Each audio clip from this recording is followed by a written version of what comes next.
আসসালামু আলাইকুম। সবাই কেমন আছেন?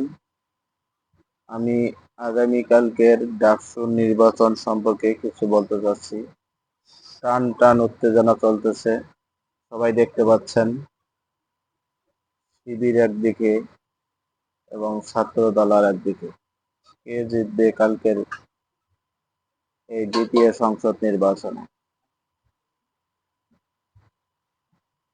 দুজন প্রার্থী এই ঢাকা সংসদ নির্বাচনে এগিয়ে আছে। তার মধ্যে অনলাইন জরিপে সাদিক কায়েম অনেক এগিয়ে। বিপরীতে ছাত্রদলের আবিদ অনেক ত্যাগী নেতা হিসেবে সেও এগিয়ে আছে। আপনারা কাকে সাপোর্ট করতেছেন? সবাই কমেন্টসের মাধ্যমে জানাবেন। কে হবে আগামীকালকে ভিপি পদে বসবে? আপনারাই সিদ্ধান্ত দিবেন। অনেকেই বলতেছে একদিকে পাকিস্তান আর একদিকে ভারত, আর বিএনপি বলতেছে আমরা বাংলাদেশি। দেখা যাক আগামীকালকে নির্বাচনে কারা জয়লাভ করে। বিজয়ের মালা কে শেষ হাসি হাসে। দুজন প্রার্থী অনেক জনপ্রিয়। শিবিরের প্রার্থী নামে অনেক বদনাম রয়েছে।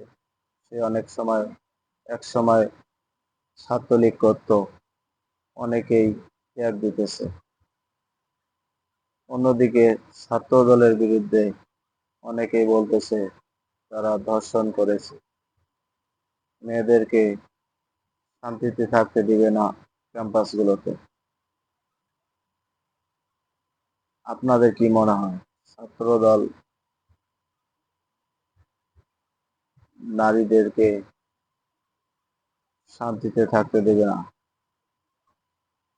এমন অভিযোগ করেছেন সাদিক কায়েম এবং অন্যান্য প্রার্থীরা। ৪-৫টা প্যানেলের মধ্যে শিবির এবং ছাত্রদল অনেক ক্ষেত্রে এগিয়ে। এছাড়াও রয়েছে নারী প্রার্থী উমামা এবং শামীম হোসেন। দেখা যাক টান টান উত্তেজনার মধ্যে কে শেষ হাসি হাসে। আপনাদের পছন্দের প্রার্থীকে আপনি জানিয়ে দিবেন যে কে যোগ্য, কে অযোগ্য। ভালো লাগলে চ্যানেলটাকে সাবস্ক্রাইব করে দিবেন প্লিজ। ধন্যবাদ সবাইকে।